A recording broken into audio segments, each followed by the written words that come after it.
Je reviens toujours à l'astrologie en mettant en évidence 2 points. D'une part, l'astrologie pourrait très bien avoir existé.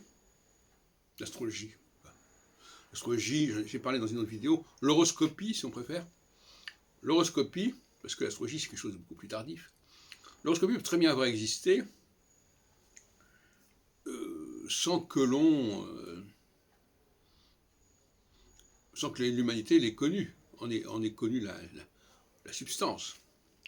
Si on admet qu'elle est une révélation et une structure imposée aux hommes, il n'est pas certain que les hommes en aient eu connaissance.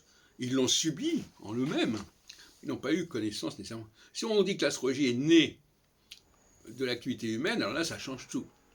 Mais si l'on dit qu'elle est née de l'activité divine, les hommes peuvent vivre avec cette horoscopie sans pour autant en connaître tous les arcanes.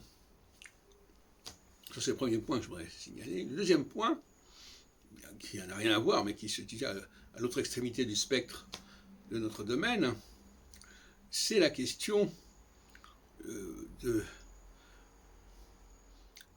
la pratique astrologique. Et là, il est clair que si l'astrologie marche, comme on dit, works, diraient les Anglais, bon, la question est de savoir pourquoi elle marche. Qu'est-ce qui l'a fait marcher? Et quel est le facteur qui l'a fait marcher?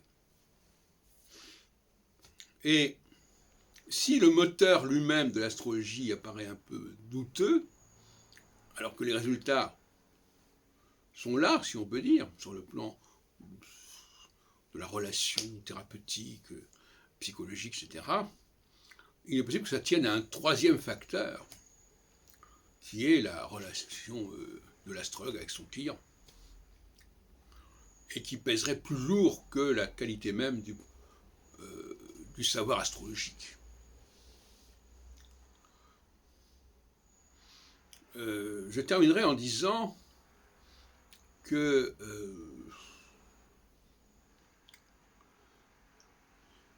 un moteur, alors c'est ce que je voulais dire, une théorie,